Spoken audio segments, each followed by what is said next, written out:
Bonsoir à tous et toutes. Merci beaucoup de nous permettre de présenter devant votre assemblée le projet MakeAware et celui de Youn Luo qui est tout aussi intéressant. Je suis Arnaud Villard-Darbois, donc je suis cofondateur et dirigeant de la société MakeAware, qui est une jeune start-up industrielle qui a 4 ans. Et si vous voulez bien, je vais vous faire rentrer dans mon univers ce soir. Et je vais commencer par vous poser une première question par rapport à ce qu'introduisait déjà Alain juste avant dans le mot d'introduction de la conférence. Avez-vous une idée de notre niveau de dépendance en Europe aujourd'hui pour fabriquer des batteries? Mon univers, c'est le domaine de la batterie, batterie de nouvelle génération. Avez-vous une idée de la dépendance aux métaux critiques vis-à-vis des pays, enfin de l'Europe vis-à-vis des autres pays du monde? Il faut lancer des chiffres. Alors, ben, vous y êtes, c'est 96. C'est 96%. Donc aujourd'hui, pour fabriquer les batteries européennes, on n'a pas accès à la ressource. C'est ça la conséquence de ça. Deuxième question, quelle est la chimie de batterie? On rentre un petit peu dans la technique, les métaux que l'on met à l'intérieur des cathodes en particulier pour pouvoir faire le stockage et la restitution d'énergie. Est-ce que vous savez quelle est la chimie de batterie qu'on aura en 2030? Comment? Non. LFP, NMC, personne ne sait, mais ça sera une combinaison de ça, en fait. Toute l'industrie européenne s'est lancée à déployer des batteries et une production industrielle de batteries avec une chimie lithium-ion, nickel, manganèse, cobalt, NMC. Et les Chinois aujourd'hui viennent challenger les constructeurs européens avec des voitures électriques qui contiennent des batteries qui sont d'une génération différente, avec des qualités différentes, qui sont lithium fer phosphate, qui ont la particularité d'être moins chères et avec des métaux différents dedans. Et donc, ça met tout le monde sous pression, puisque cette industrie, et ce que l'on vit, ce que vous entendez dans la presse aujourd'hui, cette industrie de la batterie, elle est complètement challengée. Les constructeurs hésitent sur les orientations des technologies de batterie qu'ils doivent mettre à l'intérieur de leurs véhicules. Donc, l'industrie s'interroge, met en stand-by peut-être un certain nombre de projets, en même temps que l'ampleur de l'industrialisation qui est en face de nous, gigantesque, euh, présente aussi des difficultés à livrer ce qui est prévu en industrialisation. Et 2025, c'est ma conviction, c'est vraiment un moment clé dans l'univers de la batterie, parce que c'est maintenant qu'on va devoir prendre les orientations. L'industrie étant lancée, on est au bord des premières productions quand même conséquentes en volume qui vont arriver à alimenter les voitures. Et donc, c'est vraiment une année charnière avec cette question, comment est-ce qu'on peut fournir la matière première dans cet univers avec toutes ces incertitudes? Et une conviction forte, c'est ça doit se faire avec beaucoup d'innovation pour être différenciant, pour challenger les solutions qui peuvent venir d'autres endroits. Et deux, c'est pas écrit ici sur la slide, je suis désolé, c'est une erreur, mais ce qui me paraît extrêmement important, c'est de travailler en écosystème. La problématique est tellement complexe sur toute la chaîne de valeur de la batterie qu'il faut aligner des expertises extrêmement différentes et que toutes ces expertises sont nécessaires pour que l'ensemble de la chaîne de valeur réussisse. Et on ne peut pas avoir de maillon manquant dans la chaîne de valeur. Comment est-ce qu'on se positionne sur la chaîne de valeur? Donc, on part de la matière première qui va être raffinée. Donc, la matière première, elle vient de différents endroits du monde. Elle est raffinée essentiellement dans les pays d'Asie, Chine en particulier, mais Corée du Sud, Japon et Taïwan. Ensuite, elle est fabriquée elle est mise en œuvre sous forme de précurseur de CAM, Cathode Active Materials, hein, de matière active, pour réussir à faire la matière active qui va permettre d'alimenter les gigafactories, donc les usines de fabrication de batteries, avec cette matière active qui est l'élément constitutif des cathodes des batteries. Et ensuite, vous avez une première vie d'une batterie. Les recycleurs traditionnels vont récupérer à un moment donné pour pouvoir réalimenter en matière première le fabricant de précurseurs de matière active, va récupérer ces batteries en fin de vie et en ressortir. Donc les métaux aujourd'hui d'intérêt qui sont du lithium, du nickel, du cobalt, du manganèse, c'est fait sous forme de sulfate avec la dissolution en acide et des solvants et l'extraction liquide pour réextraire de la matière. Vous pourrez voir pour ceux qui sont dans la salle, j'ai des échantillons de ce qu'on récupère pour le recyclage chez nous. Le positionnement de MakeAware est un petit peu spécifique et vous comprendrez après pourquoi par rapport aux qualités du procédé qu'on va développer. C'est que, un, on dissocie dans la chaîne de valeur, d'une part, les rebuts de production des gigafactories qui ont des chutes de production qui sont je dirais, qui sont des standards élevés, mais qui sont des standards de l'industrie de la batterie. On parle de l'ordre de 15% de perte matière au long du procédé. Donc, dans une industrie, 15% de perte matière, c'est quelque chose de colossal. Donc, ce sont des volumes, pour une gigafactory, on va parler en milliers de tonnes par an hein, sur ces pertes matières. Et donc, un premier positionnement, et c'est un projet qu'on porte, nous, avec Vercor notamment, c'est recycler les rebuts de production sur le site de la gigafactory. C'est une première position originale de MakeAware. Et la deuxième position, c'est sur les batteries en fin de vie, pas seulement de récupérer la batterie, mais de pouvoir organiser toute l'intelligence en fait, du cycle du recyclage avec le diagnostic d'une batterie quand elle arrive en fin de sa première vie.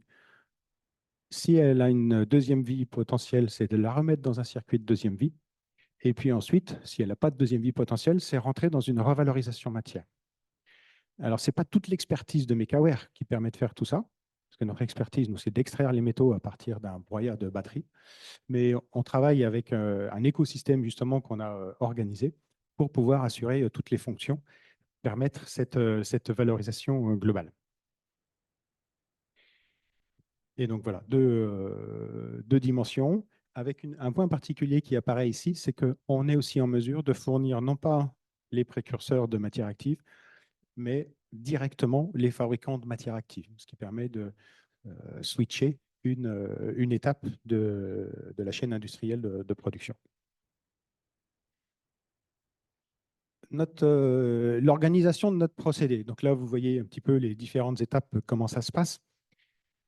Au cœur de notre procédé, ce qui est important, c'est qu'on travaille avec les qualités du CO2. Le point de départ de la technologie de MakeAware, c'est mon associé qui est professeur à l'Université de Lyon, qui travaillait sur le captage, le stockage et la valorisation du CO2. Il a étudié les procédés aux amines, et en étudiant ces procédés-là, il s'est rendu compte que quand on vient capter du CO2 d'une fumée industrielle avec des amines, on ne fabrique pas une nouvelle molécule, amine CO2. Toutes les associations possibles entre ces deux molécules d'amine et de CO2 vont s'opérer. Et donc, on a une collection de molécules. Donc ça, c'est le premier point de son invention. Et le deuxième point, c'est que ce système moléculaire a des affinités avec les métaux. Et son objet à lui au départ, c'était de chercher à valoriser la captation du CO2 pour pouvoir le déployer, en fait. Et donc, il fallait trouver une valeur économique. Et donc, il a cherché à déployer une solution qui permettait d'extraire les métaux sélectivement à partir d'un déchet technologique pour pouvoir valoriser cette opération de captation du CO2. On a démarré MakeAware avec ça. On a démarré l'industrialisation. Donc, le procédé a énormément évolué, mais on est toujours sur le fondamental du CO2 dans notre procédé. Ce qui veut dire qu'on ne va pas travailler comme la plupart des hydrométallurgistes à faire de la dissolution acide, des extractions liquides avec des solvants, enfin un extractant et des solvants. Tout ça, ça génère énormément d'effluents. On est plutôt dans une voie basique du point de vue de la chimie. Le cœur de la chimie, c'est la chimie supramoléculaire. On est dans une voie basique à jongler sur les éléments de pH entre l'amine et le CO2 pour pouvoir faire une extraction sélective directe. On ne fait pas d'extraction liquide-liquide. On met en solution notre produit. Donc, la matière première chez nous, c'est la black mass. Donc, la black mass, c'est un broyat de batterie. Alors, si vous n'êtes pas familier avec ça, donc vous pourrez voir après. C'est de la poudre extrêmement fine qui contient tous les métaux d'intérêt, lithium, nickel, manganèse, cobalt. Il y a encore de l'aluminium, du cuivre. Et il y a surtout beaucoup de graphite, qui n'est pas un métal.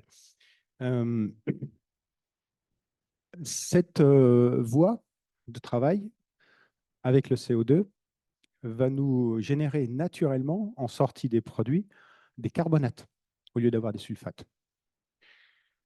L'industrie mondiale travaille avec des sulfates. Nous, aujourd'hui, on travaille avec des carbonates. Les sulfates, c'est ce qui pose problème dans l'industrie du recyclage et de la fabrication de matières actives parce que ça génère des quantités énormes d'effluents à retraiter qui, en réalité, ne sont pas à retraiter. BASF a été retoqué sur un de ses projets en Finlande à cause de cette thématique de sulfate. Et on voit que les Asiatiques sont intéressés par travailler avec d'autres qui ont plus de maturité que ce qu'on est en train de démarrer en Europe. On trouve un intérêt particulier à travailler avec autre chose que des sulfates. Et donc, on commence à travailler avec des sociétés soit asiatiques, soit nord-américaines sur l'intégration directe que je présentais avant dans la chaîne de valeur, intégration directe du carbonate de métal pour fabriquer la matière active directement. On a ce que j'ai pas, ce que vous voyez aussi ici sur l'écran, on n'est pas sur, c'est marqué électrodéposition, mais en fait c'est de l'électrochimie. On n'est pas sur l'électrodéposition, même si on peut faire de l'électrodéposition à certaines étapes. On est vraiment sur des substitutions de métaux à l'intérieur du flux pour pouvoir restituer un métal qui est pur. Et enfin, qui est pur, qui est sous format carbonate, avec un niveau de pureté qui permet de le réemployer directement. Et donc les produits que l'on sort, lithium, nickel, cobalt, manganèse, sont en état de retourner directement dans la fabrication de matières actives de batteries. Le graphite, l'aluminium, le cuivre, qui sont les autres constituants qui vont sortir dans le procédé ici, sont des matériaux qui nécessitent d'être processés par les filières classiques, soit dans le graphite, soit pour l'aluminium ou le cuivre. Tout ça, c'est breveté. On a démarré l'activité MakeAware avec 3 brevets, avec une exclusivité de licence. Depuis, on a déposé 6 autres brevets, un qui est déjà validé et 5 autres, on attend la validation le mois prochain. À l'arrivée, donc on est, je l'ai dit tout à l'heure, mais je le répète, avec les qualités du CO2, on est directement sur de la précipitation-filtration. On n'est pas sur l'extraction liquide-liquide. Du point de vue chimie et du point de vue procédé plutôt, c'est un geste industriel qui est complètement différent à mettre en œuvre. Ça nous permet d'avoir du coup une lixiviation sélective des matériaux avec notre électrochimie et ça nous permet d'être donc acid free, sulfate free, c'est notre thématique, et avec pas d'effluents à retraiter sur site, c'est-à-dire très peu d'effluents, ils sont concentrés, les effluents sont retraités en dehors du site, ce qui permet de garder des usines compactes. Voilà ce que ça donne en matière, c'est à peu près à l'échelle. Donc ce qui rentre chez nous, c'est ce que vous voyez sur la partie gauche, donc ce qu'on appelle la black mass. Donc ça, c'est le broyat de batterie qui est débarrassé des polymères, de l'électrolyte et puis d'une grande partie de l'aluminium et du cuivre. Et puis à côté, vous avez en proportion le graphite qui en fait 45% de ce que vous avez là, qui va être sorti. Et puis les différents métaux, le métal le plus important étant le nickel, puisqu'aujourd'hui on est sur des batteries nickel rich. Là, c'est des échantillons qui sont plutôt dans les tendances 8-1-1 pour les spécialistes des batteries de chimie. Donc 8 proportions de nickel pour une proportion de cobalt et une proportion de manganèse, le lithium étant par-dessus cet ensemble-là. Alors avec tout ça, en fait, les résultats de nos opérations, on est sur des OPEX qui sont réduits d'au moins 30% par rapport à ce que font nos confrères d'hydrométallurgie conventionnelle. Je n'ai pas cité là les CAPEX, mais on est aussi très différenciant sur les CAPEX parce qu'on n'a pas d'usine de retraitement d'effluents à faire sur site. Donc ça, c'est quand même quelque chose qui est absolument significatif et différenciant. Et sur les CAPEX, on verra quand on sera à l'échelle industrielle. Pour l'instant, on n'est pas encore à l'échelle industrielle, mais la target, c'est d'être entre 2 et 4 fois plus faible que les systèmes conventionnels. On n'a pas d'effluents à retraiter sur site, donc c'est la conséquence qu'on évoquait tout à l'heure. Dans les premières analyses qu'on a en termes d'ACV, parce qu'on est en permanence en train de jauger la performance écologique de notre procédé, puisque ça doit accompagner la transition énergétique. Hein. C'est le fondamental de la création de MakeAware. Donc, on est divisé par 2 par rapport aux solutions conventionnelles. Et donc, on a la possibilité de court-circuiter en fait, la fabrication de précurseurs de CAM euh, si le fabricant de matière active est en capacité de prendre directement la matière, l'état carbonate ou d'autres états. S'il y a des spécialistes de la chimie dans la salle, en fait, les voies que l'on voit émerger aujourd'hui aux États-Unis seraient plutôt sur des nitrates et dans les pays asiatiques, on serait plutôt sur soit des formates, soit des carbonates, soit directement des hydroxydes. Voilà comment on positionne en fait vis-à-vis de nos concurrents l'offre MakeAware. Vous retrouvez sur cette slide les concurrents historiques, le pavé A. Donc, ce sont les Asiatiques, les Européens qui ont des activités depuis longtemps sur de l'hydrométallurgie. Je rappelle que les solutions d'hydrométallurgie qui sont mobilisées aujourd'hui pour le recyclage des batteries sont à l'origine des solutions liées au raffinage pour l'extraction minière. Extraction minière dans lesquelles le métal que l'on va chercher, il est en toute petite quantité par rapport au volume que l'on va brasser, alors que là, on est sur un produit dans lequel on a un concentré énorme de matières premières à extraire et à dissocier. Il y a eu un mouvement un peu particulier avec les Nord-Américains. Fortum était aussi dans ce cas-là.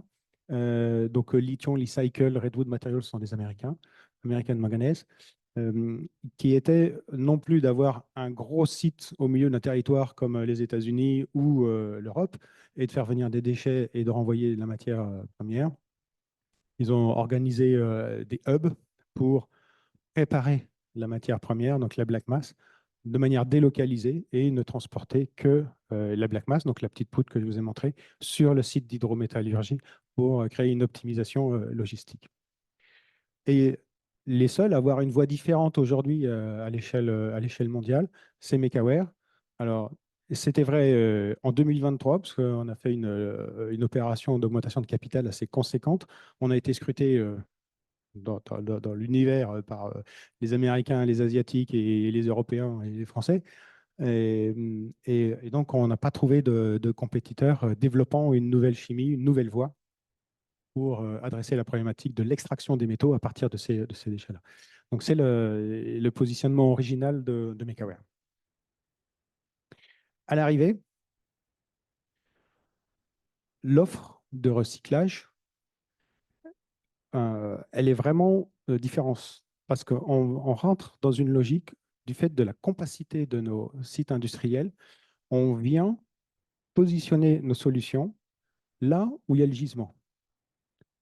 Je vous disais, une gigafactory, c'est plusieurs milliers de tonnes, donc quand ils sont à l'échelle industrielle, plusieurs milliers de tonnes de rebuts de production qu'il faudra traiter chaque année. Et ben, chaque gigafactory peut avoir une usine MakeAware en son sein. Ce qui n'est pas possible en hydrométallurgie conventionnelle du fait de la taille nécessaire des unités industrielles liées au traitement des fluents et liées aux équilibres économiques qui nécessitent des montées d'échelle extrêmement importantes. Et donc, le modèle MakeAware, c'est multiples usines et se spécialiser gisement par gisement pour adresser la problématique. Voilà notre feuille de route. Donc, on a démarré en 2021. On a sécurisé à fin 2023 50 millions d'euros pour notre déploiement industriel. Ce n'est pas assez pour aller à l'échelle industrielle. Il va nous manquer encore entre 50 et 100 millions d'euros pour arriver à 2029. La première usine démarre.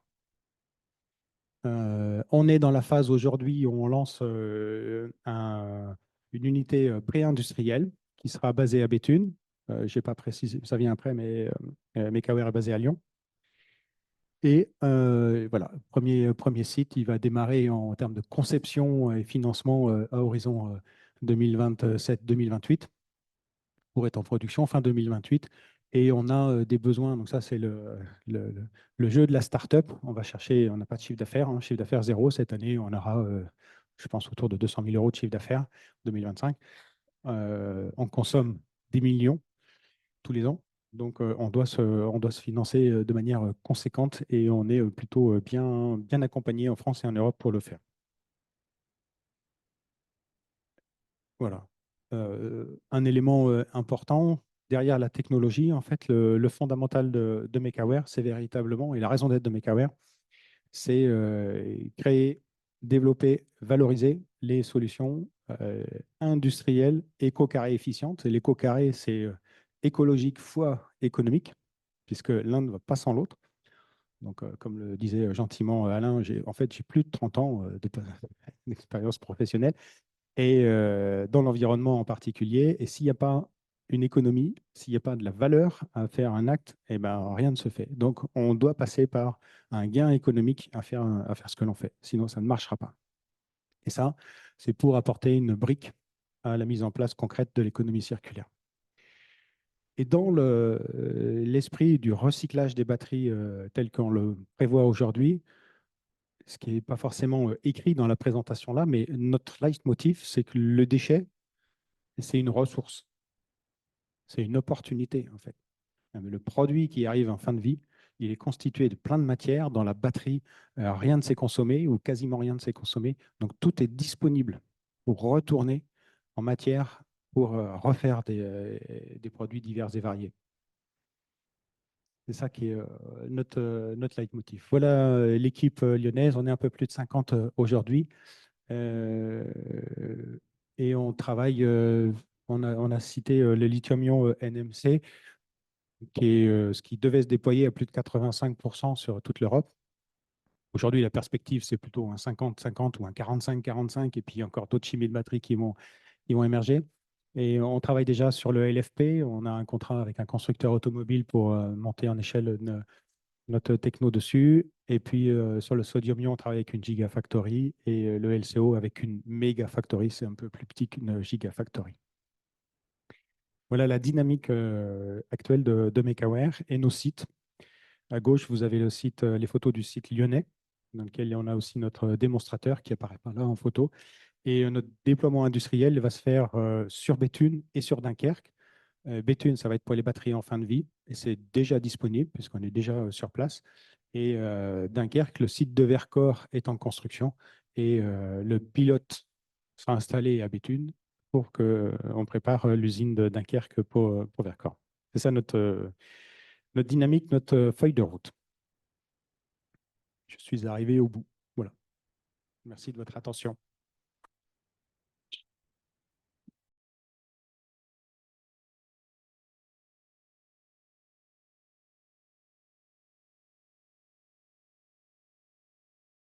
Donc, je m'appelle Yuen Luo, donc je représente aussi une start-up dans la région Rhône-Alpes de Grenoble, Rosie. Donc, chez Rosie, on travaille sur une économie circulaire pour l'industrie photovoltaïque. Ah, ça marche, j'espère. Je pense tout le monde, on est convaincu que l'énergie solaire, il est en train de devenir une source énergétique plus importante pour notre avenir de notre planète. Donc, avec des installations des photovoltaïques qu'on a déjà démarrées il y a plus que 20 ans, donc tous les sources des modules qui arrivent gentiment à leur fin de vie, ça représente un volume énorme des déchets industriels. Et ce n'est pas seulement un déchet, parce que dans ces déchets, il y a des matières premières critiques.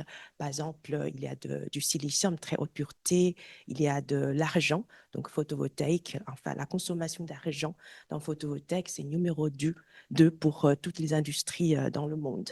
Il y a aussi du cuivre qui est aussi sur la liste des matières premières critiques. Et après, il y a le verre de haute pureté, il y a l'aluminium. Donc, si on arrive à récupérer toutes ces matières premières, ça nous représente une mine très, très riche et très locale dans tous les continents du monde. Voilà. Donc, avec toutes ces installations de photovoltaïque, on a une mine très riche avec des 5 matières critiques. On a le silicium. Donc, la qualité de silicium, c'est autour de 99,9999%. Et après, le verre est très, très transparent pour faire passer la lumière, pour générer l'électricité. Et après, il y a cuivre, aluminium et de l'argent. Donc, si on arrive à récupérer toutes ces matières premières, donc on va réussir à avoir une vraie économie circulaire. Mais cette économie circulaire dépend vraiment de la qualité de ces matières récupérées. Quand on récupère ces matières premières de manière correcte, c'est-à-dire les matières gardent plus ou moins leur pureté, comme dans les panneaux solaires, le volume de marché, aujourd'hui, on est en train de commencer cette vague très, très importante avec une croissance exponentielle de ces valeurs de toute une matière dans les panneaux solaires dans le monde entier. J'attire votre attention, les axes à gauche et à droite, ils n'ont pas la même échelle. Donc, en gros, en 2030, on arrive gentiment vers 3 milliards d'euros taille de marché et puis on continue avec une croissance aussi impressionnante jusqu'à, voilà, j'ai tracé jusqu'à 2050. Donc aujourd'hui, donc le sujet sur le recyclage du module solaire n'est pas nouveau. Donc, il y a plusieurs sociétés dans le monde entier, plusieurs en Europe, qui sont déjà opérationnelles. Donc, toutes ces sociétés, ils travaillent sur le recyclage par loi mécanique, c'est-à-dire soit on broye, soit on ponce, soit on coupe tous ces modules solaires en fin de vie pour avoir de petits particules. Et puis, on fait une petite séparation mécanique pour séparer une grande partie de verre et tous les restes, normalement, où il y a les matières qui ont plus de valeur, comme de l'argent, comme du cuivre, silicium, ils ne sont pas valorisés. Donc, c'est sous ce contexte-là, Rosie, on a commencé, c'est une start-up, on a commencé fin 2017, ça fait un tout petit peu plus que 7 ans. On a suivi une voie assez classique, start-up de technologie. Donc, il y a 3 cofondateurs, tous les 3 ont un background très technologique, industriel. Donc, les premières années étaient consacrées à développement de technologie. Donc, on a développé et breveté nos propres technologies propriétaires qui nous permet d'extraire toutes ces matières, dans les 5 matières de très haute pureté issues des modules solaires en fin de vie. Donc aujourd'hui, on a démontré les matières recyclées par Rosie, ils ont la meilleure pureté dans le monde entier. Donc, on a démontré donc, nos technologies d'abord dans le laboratoire. Et après, on a commencé à faire l'upscaling. En même temps, comme toutes les startups, un grand défi de levée de fonds. On a réussi à avoir le premier tour 2022. On a gagné un premier contrat dans le cadre de l'appel d'offres en France, éco-organisme Soren. Donc, dans le cadre de ce contrat, on a construit une première usine à l'échelle industrielle. Donc, on a démarré l'usine en 2023. En 2024, c'était la première année. L'usine a été opérationnelle. Euh, donc, toutes les matières recyclées par nos technologies de cette usine qui se situe sur la route Napoléon, donc près de Grenoble, à Namur. Toutes ces matières sont vendues, sont réintégrées dans les différentes industries de haute valeur. Donc aujourd'hui, Rosie, on est sur un point d'extension. Donc on est en train de construire 2 autres usines dans les 2 autres pays en Europe. Donc voilà, est-ce que j'ai oublié quelque chose? Donc cette usine à la Mure, c'est un démonstrateur industriel, donc sur 3000, plus que 3000 mètres carrés. Ça nous permet de démontrer la qualité de nos matières recyclées, aussi la qualité de nos procédés à tous nos partenaires et les off-take industriels. Donc voilà, on est aujourd'hui un tout petit peu moins que 50 personnes. La plupart de collaborateurs Rosie sont très donc, vraiment sur les technologies, industrialisation et opération de notre site. Voilà, Rosie. Donc aujourd'hui, on a à peu près 4 sites. Donc un headquarter, donc maison mère à Grenoble, dont on a une équipe très importante sur le développement technologique, R&D et puis ingénierie. On fait ingénierie de notre propre technologie. Une première usine qui est opérationnelle dans les Alpes en France, donc il s'appelle Rosie Alpes. Une deuxième usine, on est dans la phase de EPC, donc c'est en Espagne, dans la région de Saragossa. Ça, on l'appelle Rosie Iberia. Et puis l'Allemagne, c'est le plus grand marché pour les modules solaires à recycler en Europe. Il a presque la moitié de volume en Europe. C'est pour ça qu'on a commencé aussi un site en Allemagne. Donc, il y a cette rivière assez connue en Allemagne, Elbe, on l'appelle Rosie Elbe. Voilà, il y a beaucoup de défis dans le recyclage en général. Donc, je dis toujours, l'industrie de notre société, on a développé plus que 100 ans. Il y a toujours toujours avec un objectif d'avoir des produits beaucoup plus intégrés avec un coût de revient de plus en plus bas. Donc, le recyclage, on fait un peu au contraire. On revient d'un produit vers des matières premières. Donc, dans la manufacturing, on achète des matières premières, on met des valeurs ajoutées, on a un produit, on a des marges. Recyclage, par définition, on perd cette marge, comme par définition, même avant la première étape. Et puis, on revend des matières premières recyclées. Et aussi, par définition, toutes ces matières premières recyclées sont des matières premières, mais secondaires. Donc, en gros, on vend à un prix moins cher que les matières premières. Donc, c'est pour ça, pour avoir un bon retour économique, on doit travailler sur une très, très haute pureté de ces matières recyclées. Donc là, on a besoin des innovations et technologies. Et après, un deuxième très, très grand défi, c'est que les matières recyclées ne sont jamais exactement les mêmes que les matières premières. Comme le silicium dans les panneaux photovoltaïques, le silicium est très, très pur, mais il est dopé. Le dopage par bord qui permet de transformer un semi-conducteur en conducteur pour transformer la lumière en électricité. Donc, le silicium recyclé, il est pur, mais dopé par le bord. Il ne peut pas être réutilisé comme tel à l'entrée de la fabrication de panneaux solaires. Donc, où on remet toutes ces matières recyclées dans les différentes industries qui ont normalement une chaîne de valeur très longue, c'est aussi un très, très grand défi. Et après, on doit toujours, dès qu'on possible, profiter de cet effet de volume pour continuer à réduire le coût de revient. Donc ça, c'est les trois très, très grands défis pour le recyclage. C'est pour ça, Rosie, on a toujours un focus sur la qualité et les valeurs, de haute valeur industrie pour réintégrer ces matières recyclées. Donc, afin de vraiment avoir une économie circulaire pour l'industrie photovoltaïque. Donc, je vais passer un tout petit peu quelques minutes, vous décrire notre procédé. Donc, qu'est-ce que c'est une cellule photovoltaïque? En fait, c'est une batterie qui transforme la lumière en électricité. C'est par les wafers de silicium dopés. Quand l'électricité est générée, il faut les sortir. Donc, c'est comme une batterie. Il y a un électrode derrière, c'est de l'aluminium. Et puis, sur la surface, quand la lumière tape la surface, on ne peut pas tout couvrir avec une autre électrode, sinon il n'y aura pas de lumière. Donc, on utilise des très fins fils d'argent qui permet de sortir l'électricité. Donc là, vous voyez pas, c'est très, très fin. Et après, tous ces fils d'argent, on les relie avec des rubans de cuivre. Donc, toutes les cellules photovoltaïques sont connectées en série comme des batteries.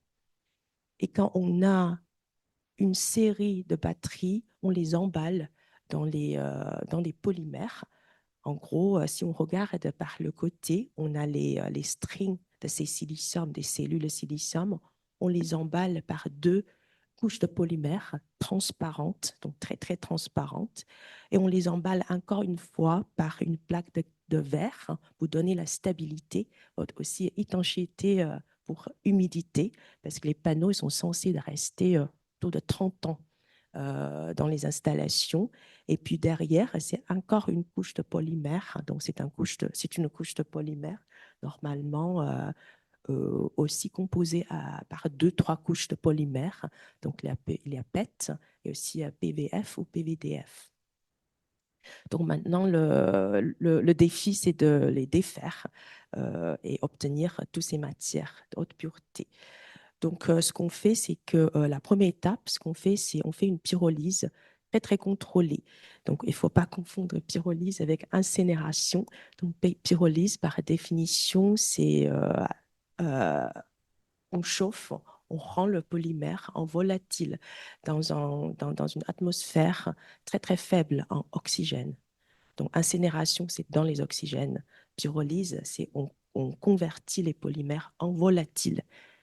Donc là, il y a un contrôle de process très, très précis.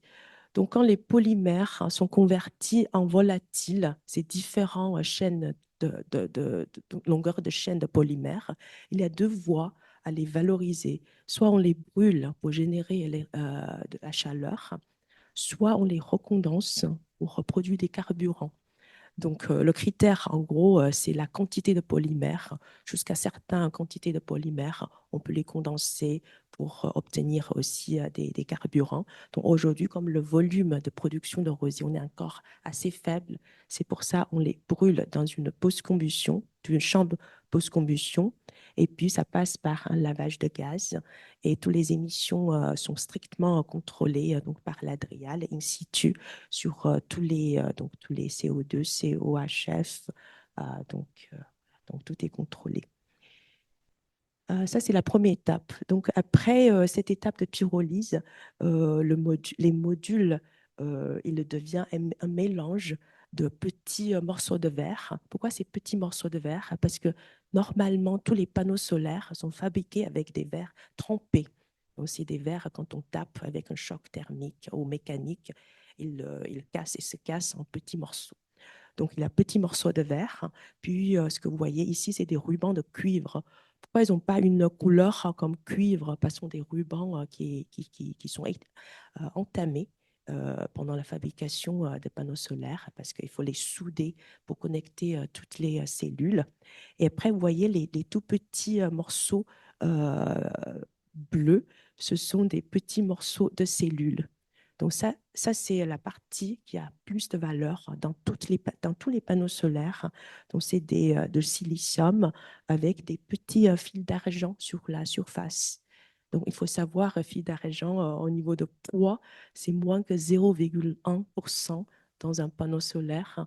Au niveau économique, si on arrive à les extraire de bonne pureté, ça représente plus que la moitié de valeur économique. Donc, très souvent, on dit pour recycler le recyclage de panneaux solaires, on l'appelle silver digging.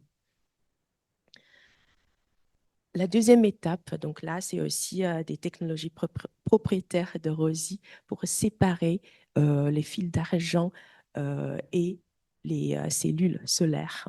Donc, pour comprendre notre procédé, je reviens un tout petit peu sur la fabrication des cellules solaires. Dans les cellules solaires, d'abord, on obtient un wafer de silicium, donc assez fin, normalement, c'est entre 160 et 180 micromètres aujourd'hui.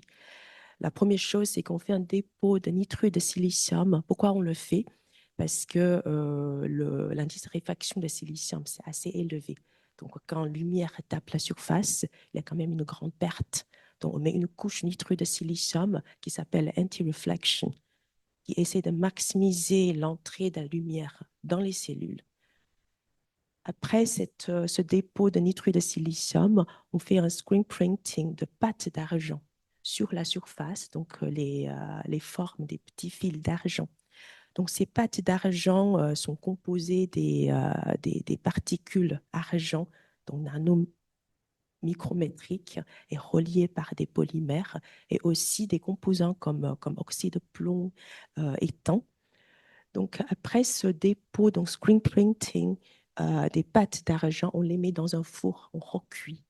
Pendant ce procédé de recuit, les composants dans les pâtes d'argent, comme oxyde de plomb, ils commencent à graver la surface de nitrure de silicium. Donc, quand ils gravent, les fils d'argent commencent à tomber. Et le moment quand les fils d'argent touchent la surface de silicium, ce procédé de recuit est terminé. Donc, à ce moment-là, les fils d'argent sont en contact avec la surface de silicium. Et c'est le silicium qui génère l'électricité. Donc, ce contact est extrêmement important pour la performance des cellules solaires. Alors, notre défi, c'est de séparer ces fils d'argent à partir de la surface de silicium. Donc, ce qu'on fait, donc ça, c'est un dessin sur la surface, sur la structure des cellules solaires. Ce qu'on fait, c'est qu'on met tous les petits morceaux des cellules dans un bain de chimie qui est très, très doux. Donc, c'est un chimie vraiment très, très doux, n'est pas agressive. On ajoute un champ électromagnétique qui amène efficacement ce produit chimique vers l'interface des fils d'argent et la surface de silicium. On fait une gravure très rapide, sélective sur la surface. Donc, après la gravure, on obtient une partie, donc les fils d'argent, c'est comme des cheveux, hein, donc ils gardent leur morphologie solide. Et puis, l'autre partie, c'est la partie silicium. On peut, voilà, après une petite séparation, on a une fraction argent et une fraction silicium. Donc, toutes ces technologies, c'est des technologies développées donc 100% par Rosie. On a aussi un peu plus, ouais, plus que 10 brevets qui protègent tous nos savoir-faire, procédés, aussi la conception des machines. Donc, avec toutes ces technologies, avec une équipe qui est extrêmement compétente, donc, on a construit une première usine, on l'appelle Rosie Alp. Donc, c'est une usine avec tous les briques technologiques à l'échelle opérationnelle aujourd'hui. Donc, 2024, c'était la première année opérationnelle assez compliqué, je dois dire, avec toutes ces constructions, tous les EPC, tous les contrôles des émissions à l'Adrial. C'est la première fois une usine est construite à cet objectif de produire, si je peux me permettre, produire des matières premières de haute pureté. Donc, cette usine produit aujourd'hui tous les 5 matières issues des modules solaires en fin de vie. Donc, on reçoit soit des modules entiers, soit des modules sans cadre aluminium ou des modules cassés. On traite de la même manière. Et aussi, on reçoit aussi des cellules hors spec de toutes les productions, des lignes de production photovoltaïque. Donc, en gros, notre objectif, c'est de traiter tout type de modules ou cellules, soit par la production, soit cassés par installation, transport, soit les modules qui arrivent à leur fin de vie. On commence aussi à recevoir des modules des autres pays, comme de l'Italie, de l'Allemagne, de la Suisse. Voilà, c'est un tout petit peu overview sur Rosie Alp. Euh, donc, Donc, en gros, Rosie Alp, on est en train. Donc, il y a des défis. Donc, il y a un grand défi pour le recyclage parce on peut jamais contrôler ce qui entre. Donc, les modules, quand ils entrent, quand on reçoit, on est obligé de les recycler. Et les modules peuvent être grands ou petits ou avec toutes les formes, vous pouvez imaginer. Donc, là, on est en train aussi de stabiliser les procédés à l'échelle pour que le procédé soit universel pour tous les modules. Pour donner une idée sur les machines. Euh,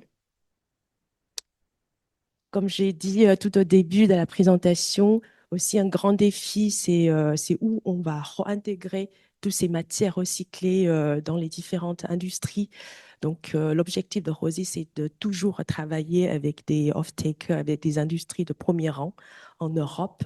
Donc, on a des relations commerciales avec, par exemple, le leader en verre, en utilisation de silicium, aussi de l'argent.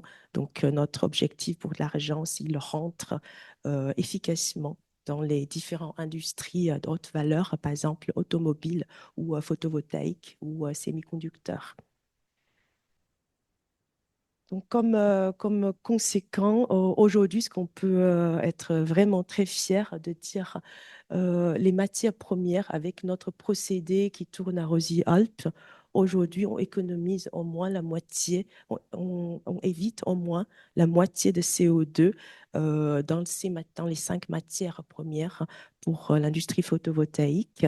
Et aussi, grâce à notre haute pureté des matières recyclées, les valeurs économiques par tonne des modules recyclés, on est entre 3 à 4 fois plus haut que nos concurrents. Donc, ça s'est prouvé à cette échelle, première échelle industrielle. J'ai pas mis échelle. Donc, côté Rosy, toutes les matières ensemble, c'est autour de 800 euros par tonne de modules recyclés.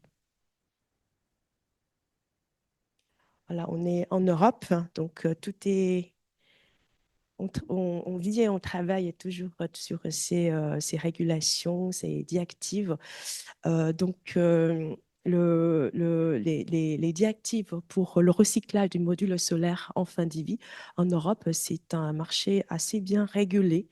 Donc, le système est un tout petit peu différent, un tout petit peu complexe, mais l'objectif ou l'effet de ce système, il aide vraiment à booster cette industrie. Donc, je vous présente un tout petit peu le chemin, d'où viennent les panneaux et comment on les recycle dans toute la chaîne de valeur en Europe sur la chaîne de valeur recyclage. Donc, toutes les activités de recyclage aujourd'hui en Europe, elles tombent sous cette Extended Producer Responsibility. C'est un peu comme les déchets électroniques. Qu'est-ce que ça veut dire pour un module solaire? Ça veut dire dès qu'il y a un panneau qui entre, qui apparaît sur le continent en Europe, soit importé, soit fabriqué, soit oui, acheté, ou enfin, toute méthode, quelqu'un doit payer une écotaxe. Donc, il y a une écotaxe qui est liée à chaque panneau indépendant de leur taille. Donc, les éco-organismes, ils ont le droit d'encaisser cette écotaxe. Avec cette écotaxe, ils lancent des appels d'offres pour les entreprises de transport et recyclage à recycler, à traiter ces panneaux.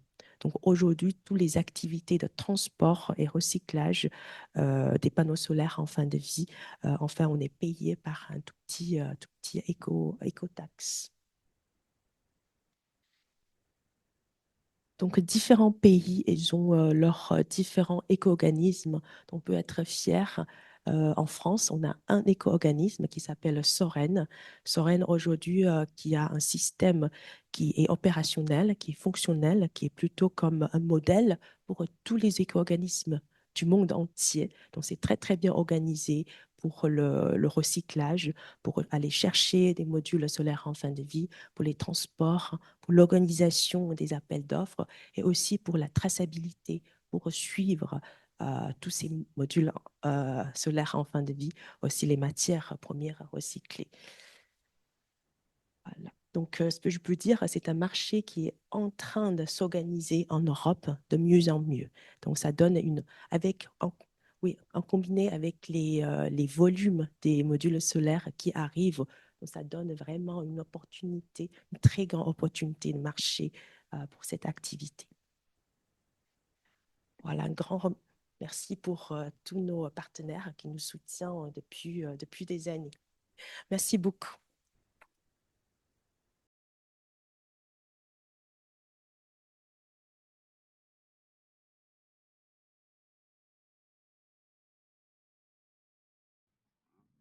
Monsieur Horowitz est retraité d'EDF, donc je remercie les deux présentateurs pour leur excellent exposé. Et j'ai une question pour le conférencier de Mekaware, question très générale sur le recyclage des batteries. Il y a déjà eu, à ma connaissance, une grande expérience de recyclage des batteries. C'est en Suède, dans le cas de l'usine Northvolt. Alors, cette expérience était très ambitieuse, elle a dû marcher plus ou moins bien. Je voudrais savoir ce que vous en pensez. Alors, le sujet de Northvolt, peut-être pour expliquer à tout le monde, en fait, Northvolt, donc, on en a entendu parler dans la presse il y a quelques mois parce que l'actualité de Northvolt était plutôt pas terrible. Mais le projet Northvolt au départ, donc c'est la première gigafactory installée en Europe qui s'est déployée. Si on occulte la polonaise de LG Energy Solutions, qui était déjà en production depuis 5-7 ans avant. Et le projet particulier de Northvolt, c'était de mettre sur le premier site de Suède l'ensemble de la chaîne de valeur de la batterie. Et il y avait la Gigafactory, mais autour de la Gigafactory, il y avait, et si je remonte la chaîne de la matière première, la fabrication de matières actives et en amont de ça, le recyclage des batteries qui était intégré. Donc la société en fait, qui faisait le recyclage s'appelle Revolt. Dans l'actualité de Norvolt, à ma connaissance, elle est toujours opérationnelle, toujours en fonctionnement. On a des échanges et des discussions qui sont un peu distendues pour l'instant, mais ça fait partie des sociétés avec lesquelles on aimerait pouvoir collaborer pour apporter des inputs à leur technologie et recevoir aussi, nous, des inputs de leur part.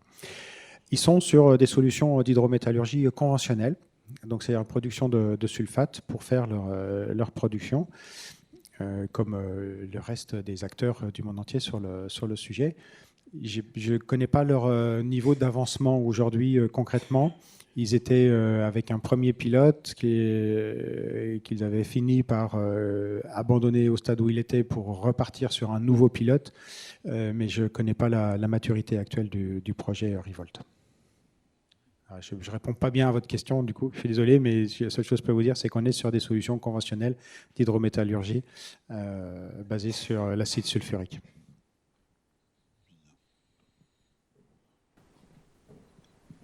Et par rapport aux solutions que vous préconisez, vous?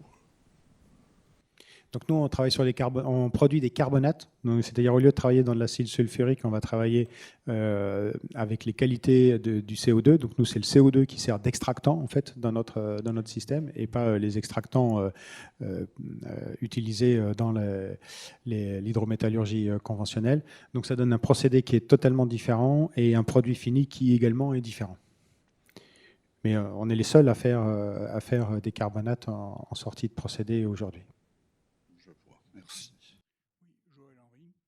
J'ai une question qui concerne à la fois les batteries et les panneaux solaires. Pour accéder donc aux matières acquises, vous avez des carcasses autour, il y a des boîtes pour les batteries, il y a donc pour les panneaux solaires, il y a des cadres. Le démontage de ça, c'est manuel pour chaque panneau, ou est-ce que vous arrivez à l'automatiser? Oui, le démontage, c'est très simple. Donc, c'est le plus simple, c'est automatisé. Donc, à l'entrée de l'usine, normalement, c'est enlevé par une machine. Ça peut être semi-automatique ou automatisé. Et pour les batteries, c'est...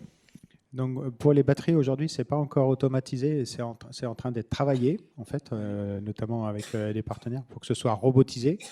Donc, les grandes sociétés comme Bosch, comme Siemens, comme quelques autres startups qu'on trouve en Allemagne déploient des robots pour pouvoir désassembler en fait le pack batterie.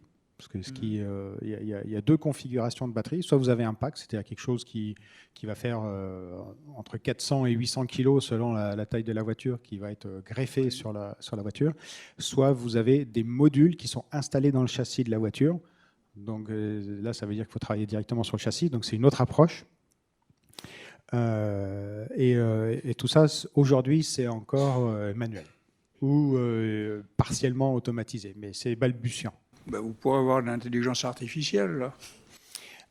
L'intelligence artificielle, elle va travailler sur plusieurs sujets autour de la filière batterie. Notamment, aujourd'hui, elle est déjà mobilisée dans le diagnostic de seconde vie.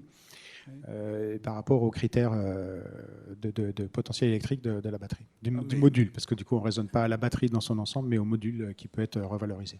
Je pensais simplement au démontage.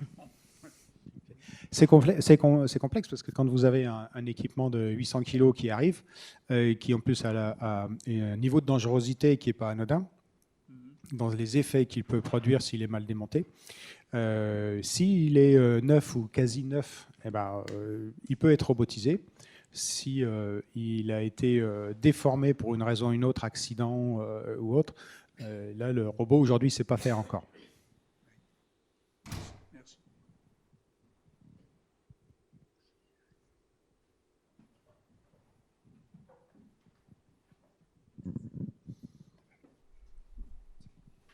Bonjour. Plus sur la partie batterie, vous avez parlé de la ressource fin de vie de la batterie. Quelle est pour vous la part aujourd'hui du remanufacturing et du recyclage, et comment ça va évoluer d'ici 2030-2050? Donc votre question porte sur combien, par rapport aux batteries qui arrivent en fin de vie, combien de batteries on peut remettre sur le marché dans une deuxième vie? La question n'est pas technique. Elle n'est pas non plus économique. La question, c'est est-ce que les assureurs acceptent de couvrir un produit qui repart dans une deuxième vie. Aujourd'hui, c'est celle-là. Techniquement, quand une batterie arrive en fin de vie, ce qu'on appelle fin de vie, ça veut dire que globalement, elle est arrivée, alors selon les acteurs, c'est entre 80% et 70%, on règle un petit peu ce niveau-là.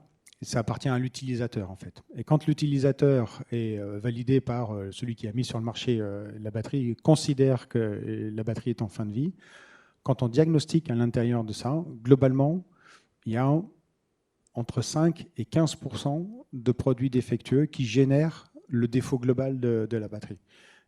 Ça veut dire que environ 90%, bon, 90 c'est peut-être un petit peu optimiste, mais à minima 80%, et ça c'est des vrais retours d'expérience sur des batteries qui sont, c'est des choses qui sont connues depuis un petit moment maintenant, 80% est disponible pour refaire autre chose et continuer sa vie normalement en fait, sans aucun problème.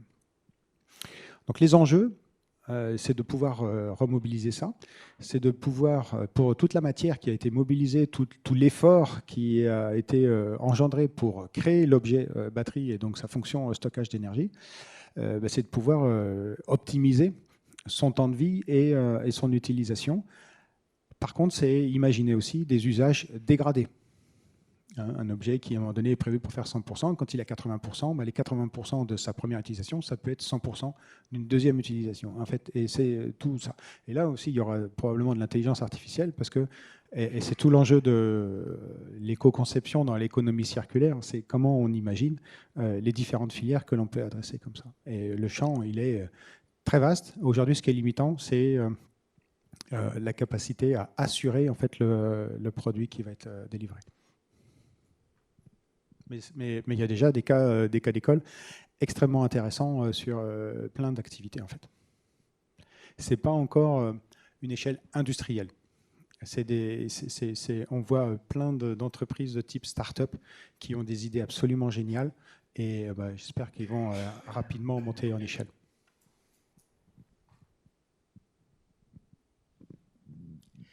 Oui, vous utilisez le CO2 capté aux amines. Est-ce qu'il y a des synergies et quelles sont les quantités qui sont utilisées? Est-ce qu'il y a des synergies avec des captations de CO2 à l'échelle industrielle telles que on pourra en voir dans les quelques années qui viennent s'il y a un marché pour utiliser le CO2? Alors très clairement, c'est notre point de départ et c'était notre objectif de départ. Aujourd'hui, on l'a mis un petit peu entre parenthèses parce que le challenge pour nous, il est véritablement de monter à l'échelle notre procédé pour fournir du métal battery grade. En fait, alors le battery grade, c'est une définition qui n'existe pas, mais ça veut dire qu'en challenge, on n'est pas sur du 99,999, on est sur du 99,6,8,7,2, ça dépend des acteurs, mais donc c'est quand même du très haut niveau de pureté du matériau. Et donc, notre effort aujourd'hui, il est porté là-dessus. Le CO2, pour produire 1 kg de métal, aujourd'hui, on a besoin de 2 kg de CO2, pour vous donner un ordre de grandeur. Quand on va produire 1 kg de métal, on va produire un carbonate de métal. Donc le kilo de métal va être accroché avec 1 kg de CO2. Donc on a 2 kg de CO2 à l'entrée, 1 kg de CO2 qui va finir dans le carbonate du produit fini, qui sera réémis ensuite. Ce n'est pas un stockage définitif. Celui qui va fabriquer la matière active va relibérer le CO2. Et nous, on a 1 kg de CO2 en excès. Que selon les cas, si c'est pertinent, on le recycle. Si ce n'est pas pertinent, on le réémet. Mais notre projet de départ, c'était effectivement de pouvoir se greffer à proximité d'une cheminée industrielle. On ne l'a pas occulté, mais on ne travaille pas dessus pour l'instant. Sachant que c'est pénalisant pour nous, parce que, en fait, vu le scope 3, on va devoir payer une taxe carbone, alors qu'on utilise un déchet CO2, dans ce cas-là, pour qu'il rende un service avant d'être relibéré. Donc, c'est-à-dire on valorise un déchet, mais le déchet est quand même réémis, et donc on sera, sauf si on a du CO2 biochimique, ce qui est une autre option. C'est un sujet complet à l'intérieur du sujet du recyclage. J'ai une question à distance. Donc, merci Marie pour ta question et merci pour les présentations. Marie demande donc, sur le recyclage des panneaux solaires. Donc, les matières qui sont en sortie de process, est-ce qu'elles sont réinjectées dans la production des nouveaux panneaux ou dans autre chose? Techniquement, oui. Techniquement, on peut réutiliser des matières recyclées dans la production des nouveaux panneaux. Mais aujourd'hui, en Europe, en gros, il n'y a pas de vrais producteurs de panneaux solaires depuis les matières premières. Donc, on a quelques producteurs de panneaux à partir des cellules. Donc, en gros, ils achètent des cellules depuis des pays asiatiques et on les emballe. Et puis, c'est des panneaux fabriqués en Europe principalement. Sinon, il y a une dernière société européenne, c'est en Turquie, qui fabrique des lingots de silicium et puis jusqu'à panneaux. C'est pas un grand volume. Oui, donc vous revendez juste les matières premières et après, c'est d'autres entreprises qui en font un peu. Pourrait rentrer dans la chaîne de valeur photovoltaïque. Comme en fait, la question, c'est sur notre vision. C'est toute l'équipe Rosie, on a suivi la chute libre de photovoltaïque en Europe. Notre vision, c'est de contribuer par innovation, par une première brique innovative, et puis brique par brique pour remonter à la fabrication de photovoltaïque en Europe. Merci. Oui, pardon. Ma question, elle rejoint un peu celle de mon voisin sur les amines. J'ai pas très bien compris. En fait, vous utilisez les amines une fois qu'elles sont chargées en CO2, sachant qu'actuellement, l'habitude, elles sont régénérées pour ensuite resservir à recapturer du CO2, etc. Ou est-ce que vous utilisez le CO2 et auquel cas, il pourrait provenir d'un autre système de capture que par amine? On va en fait commencer les opérations avec les amines et intégrer le CO2 dedans. Donc c'est à l'intérieur du process qu'on génère l'interaction amine avec le CO2. Et quand on va arriver, et c'est grâce aux électrochimies qu'on a développées, quand on arrive en fin de process après avoir fait nos opérations d'extraction, les dernières étapes d'électrochimie que l'on a nous permettent naturellement de régénérer la mine. Et donc, on réintègre la mine dans le process de cette manière-là. Mais on ne prend pas de la mine qui est déjà contactée avec du CO2. L'opération de contact se fait à l'intérieur de notre procédé.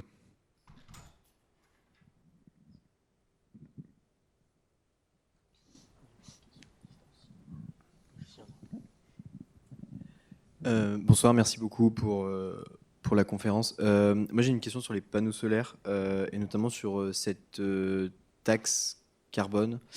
Donc, vous touchez quelque chose à la suite du recyclage ou c'est les entreprises qui vous payent directement et ensuite vous revendez les matériaux. Enfin, comment se passe cette chaîne un peu économique autour de ça? Oui, normalement, donc les éco-organismes, ils reçoivent éco-taxes comme quand vous achetez une télé, vous payez un tout petit peu pour le recyclage.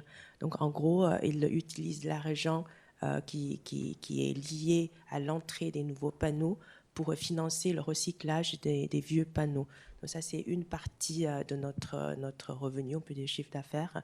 Mais la grande partie, c'est la revente des matières premières. Ça nous fait différent de nos concurrents parce que la plupart de recycleurs par le recyclage par la voie mécanique, ils vivent principalement sur le frais de traitement, on l'appelle gate fee.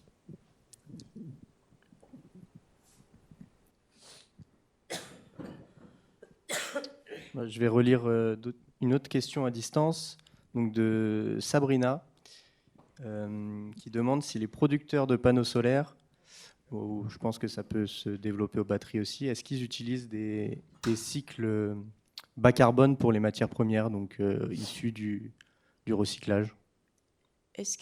La question, c'est est-ce qu'ils utilisent des matières premières avec faible empreinte carbone? Oui, c'est ça, issu du... Aujourd'hui, il a toujours un des critères pour tous les appels, il a toujours l'empreinte carbone.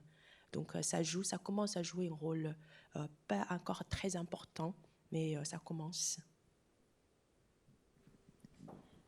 Du coup, coup, je vais rebondir sur le sujet pour l'industrie de la batterie. En fait, l'industrie de la batterie européenne, il y a eu la mise en place de directives européennes c'était fin 2023, je crois, qui impose tout un tas d'éléments sur la performance environnementale, enfin sur l'empreinte environnementale intégrée dans ce qui est appelé un passeport batterie. Et donc il y a un vrai sujet, en fait, il y a un vrai enjeu. L'objectif de ça, c'est, je ne peux pas dire que c'est du protectionnisme, mais c'est quand même défendre une vision de l'industrie au global et de ce qu'elle doit être, du sens qu'elle doit avoir quand on veut travailler sur la transition énergétique. Donc il y a des choses qui là vont être extrêmement importantes.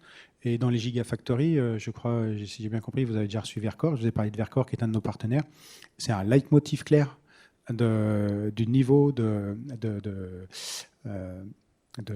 d'empreinte carbone dans la batterie qu'il va produire. Merci.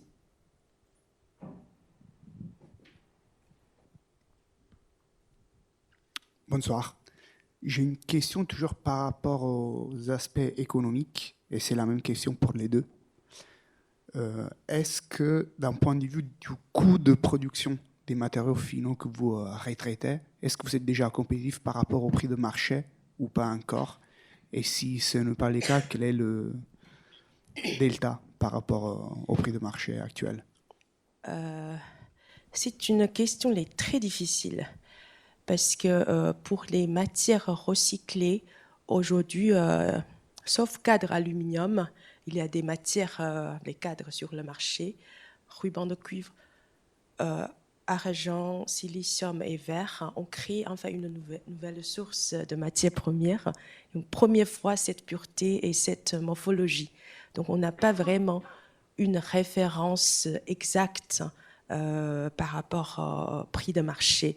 Donc aujourd'hui, donc par exemple, je vous donne un exemple sur de l'argent.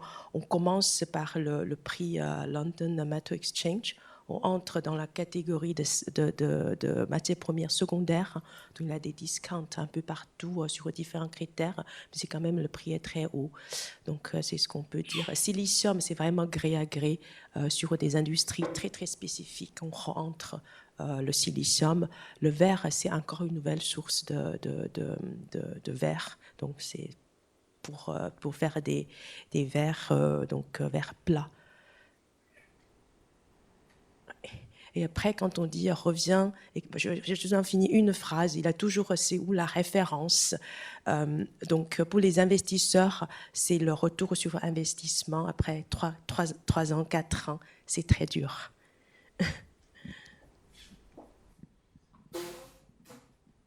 Alors, pour ce qui concerne la batterie, sur l'aspect économique, en fait, les métaux constitutifs, donc les matières premières constitutives des cathodes, de l'anode aussi d'ailleurs, sont des matières qui sont cotées au London Metal Exchange ou sur d'autres systèmes de cotation. Donc le prix fluctue et potentiellement il fluctue beaucoup. Si je prends l'exemple du lithium, début 2024, il était à peu près à $70 du kilo. En fonction de si vous aviez de l'hydroxyde ou du carbonate, il était entre 65 et $75 du kilo. Aujourd'hui, il est à 9,50 ou à 10 peut-être ce matin. Vous voyez, facteur 7 sur un prix de matériaux. Et donc, c'est un vrai sujet que d'être en capacité de produire du métal, qu'il soit recyclé ou qu'il soit frais, si je peux dire, ou vierge, à un niveau de prix compétitif. Avec les règles européennes, certains se demandent si il pourrait y avoir une surprime aux matériaux recyclés, puisqu'il y a une imposition de recycler les batteries, mais de refabriquer des batteries avec des matériaux recyclés à l'intérieur. Je crois que en 2031 ou 2036, on doit être à 16% de cobalt, 15% de nickel recyclé dans les proportions. C'est l'ordre de grandeur. C'est très challengeant, en fait, ces seuils-là, si tout le monde veut faire ça. Moi, ça fixe le cap. ma conviction, et c'est comme ça qu'on a construit le modèle économique de MakeAware, c'est qu'on peut raconter les histoires que l'on veut. Si on veut vivre, il faut qu'on arrive à vivre avec des prix bas. En fait. Et c'est comme ça qu'on a construit le modèle de MakeAware. Quand on allait devant les investisseurs il y a 2 ans, ils nous disaient « mais vous êtes idiots d'avoir pris des prix aussi bas ». Aujourd'hui, on est encore un peu en dessous des prix bas parce que tous les prix se sont cassés la figure. Et c'est l'effet des phénomènes géopolitiques que de toute façon on ne maîtrisera jamais. Donc si on veut réussir, on doit cibler bas. C'est un vrai sujet. Merci beaucoup. Je me demande de repréciser la question de Sabrina. Du coup, est-ce que les modules qu'on importe actuellement, donc principalement de Chine ou d'Asie, est-ce qu'ils utilisent déjà des filières de recyclage type ROSI? À notre connaissance, non. Parce que ROSI, aujourd'hui, on est la première et la seule qui arrive à atteindre cette pureté des matières recyclées. Donc, bien entendu, on attire pas mal d'attention et on discute aussi beaucoup sur la stratégie de développement de l'entreprise. Merci. Il y a une autre question de Julie qui demande si, à partir des matières recyclées, donc je crois que ça reboucle un peu avec une question tout à l'heure, mais est-ce que vous pourriez vous lancer dans la production de modules ou de batteries? C'est un rêve. Ah. C'est un rêve, ça demande beaucoup d'investissement. Déjà pour purifier le silicium, ce sont des usines de taille de ville. Et après, donc qu'est-ce qu'on peut dire? On a besoin d'un écosystème pour une industrie photovoltaïque. On a besoin au moins 3 lignes des industries, donc des équipementiers. Aujourd'hui, en Europe, il n'y a presque pas d'équipementiers, soit cellules, soit wafering, soit le module pour produire ces panneaux solaires. Et après, il y a la partie matière première, la fourniture locale de matières premières. Là, ROSI va contribuer. Et après, il y a toujours un troisième élément, on a beaucoup ignoré les dernières années, c'est excellence dans les opérations. C'est-à-dire, quand on dit très souvent les produits chinois sont moins chers parce que c'est subventionné par l'État. En Europe, je pense qu'on est aussi un champion de subvention.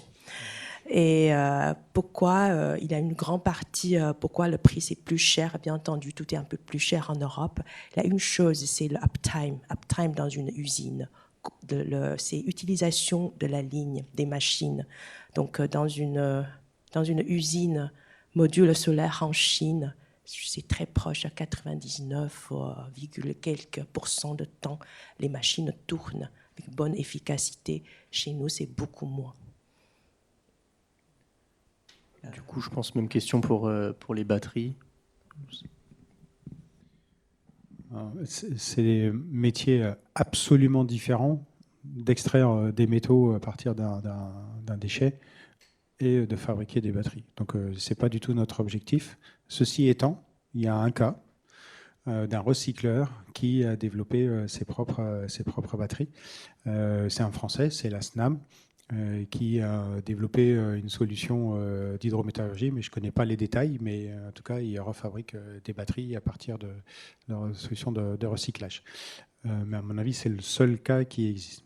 Et ce n'est pas du coup notre objectif, on ne rentrera pas dans cette orientation-là. On ne sait pas faire. Merci. J'ai peut-être une question perso cette fois.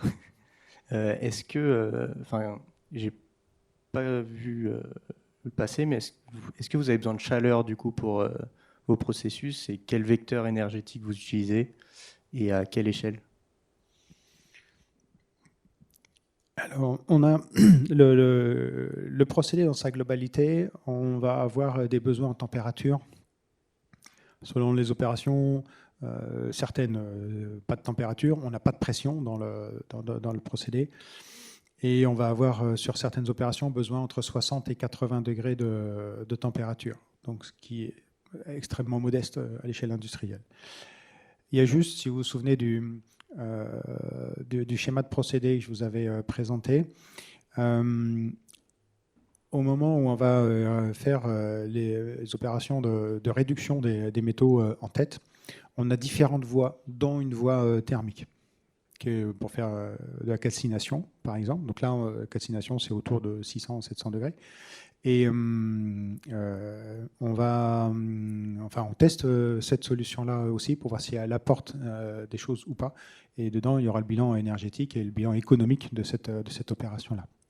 On a 2 autres voies de chimie pour faire la même opération. C'était sur une des slides en amont.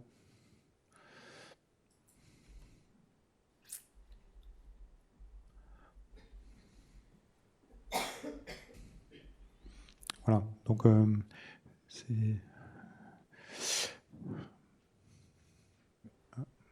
Voilà, lui met le temps pour venir.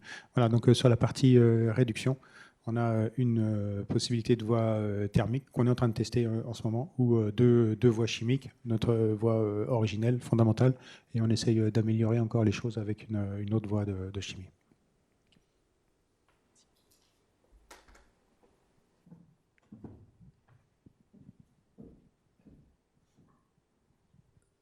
J'ai une question aussi à titre personnel. J'ai cru comprendre que vous travaillez à partir de la matière noire, et j'avais lu que en tout cas que les producteurs de cette matière noire rencontraient des problèmes de type incendie, et ça impactait aussi leur assurance qui explosait en conséquence. Est-ce que pour vous, la chaîne d'approvisionnement en matière noire est sécurisée ou à risque? Aujourd'hui, elle est sécurisée, mais ça dépend ce qu'on entend par sécurisée. Donc, je vais essayer de remonter peut-être un petit peu encore au-dessus aussi, sur la chaîne de valeur. Pardon. Voilà. Donc, les fabricants de black mass, ils se trouvent dans cette opération de pré-traitement. En fait, un pré-traitement, c'est le broyage, et après, il y a des opérations de séparation avec différentes technologies physiques pour extraire les matériaux non liés. Aujourd'hui, en Europe, on a une surcapacité. D'ailleurs, si vous regardez, si vous allez chercher le nombre de recycleurs de batteries en Europe, vous allez trouver plein de monde. Mais la plupart s'arrêtent à ce geste-là de broyage et de pré-traitement des matériaux et ont un produit fini qui est la black mass, qui n'est pas considéré comme un produit fini. Aujourd'hui, l'absence d'hydrométallurgistes pour extraire les métaux contenus dans cette black mass fait que cette black mass, elle retourne essentiellement en Corée, en fait, pour être reprocessée pour de nouvelles batteries. Donc, il y a la capacité, il y a les acteurs pour pouvoir faire. Maintenant, c'est comme tout. Il y a des acteurs de structures diverses à l'intérieur de ça, de ce spectre. Et pour les gestes d'extraction métallique qui viennent derrière, la qualité de la black mass est quelque chose d'extrêmement important. Parce que black mass, c'est comme si on dit on achète une voiture. Si vous allez acheter une 2 chevaux, je suis du temps de la 2 chevaux, excusez-moi, vous allez acheter une Ferrari, vous avez acheté une voiture. Ça ne fait pas la même chose. Mais la black mass, c'est un peu le même scénario.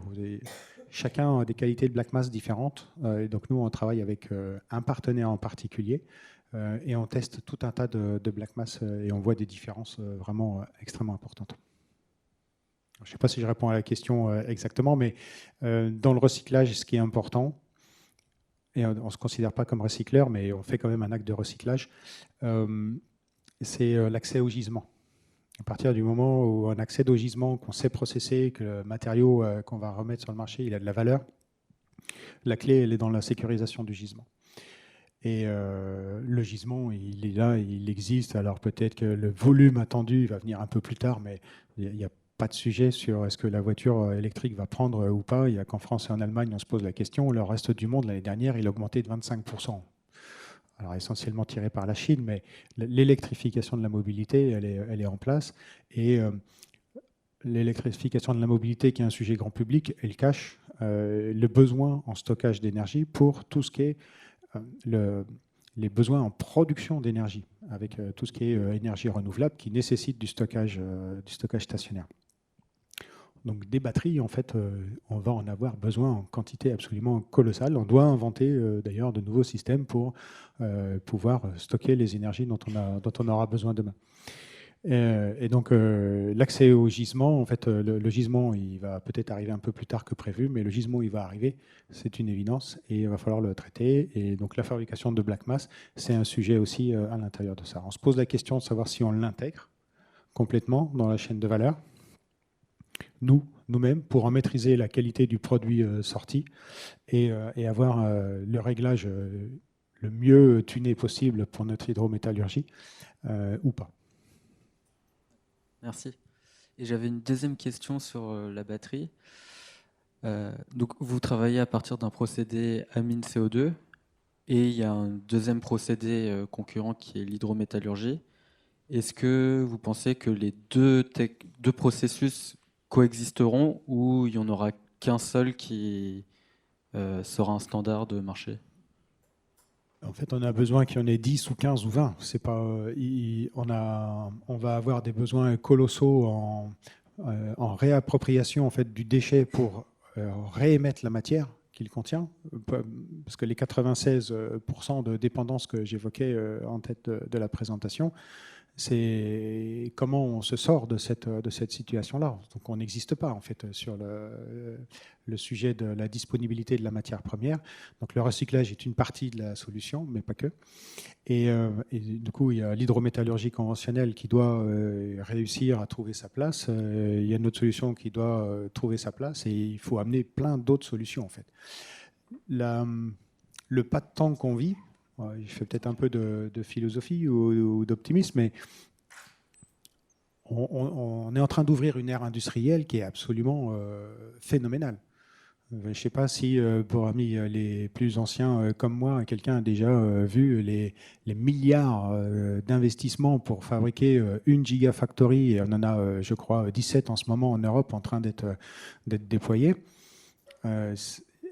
Pour se réapproprier un métier qu'on n'a quasiment jamais fait, pour développer une industrie à une échelle colossale, dans une vitesse absolument incroyable, c'est un pas de temps industriel qu'on n'a jamais vécu.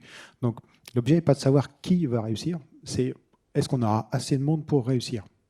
C'est plus ça la réponse que j'ai envie de donner. Et ça veut dire collaborer, être en écosystème. C'est pour ça qu'on va au contact de nos confrères, que ce soit Norvolt et Revolt, que ce soit BASF, qui malheureusement a abandonné, que ce soit Eramet et d'autres. Merci. Juste une dernière question sur le solaire. J'ai vu que Soren était l'éco-organisme, enfin l'organisme pour l'écotaxe. Et je me demandais, est-ce que c'est aussi un concurrent ou uniquement un acteur économique complémentaire à votre activité? On n'est pas sur le même créneau. Donc, on travaille ensemble pour ce marché de recyclage. Dans Soren, c'est plutôt organisé. Donc, c'est comme beaucoup d'éco-organismes. Ils ont pas mal de pouvoir à décider comment, à qui ils font recycler les modules solaires en fin de vie. Mais notre Soren, il a toujours cette fibre vers haute valeur. C'est ce qu'il. Donc, ils sont très, très, je vais dire, avancés, un peu leader dans leur pensée, comment ce marché de recyclage doit être organisé en Europe. C'est absolument le leader en Europe. Merci. Est-ce qu'il y a d'autres questions?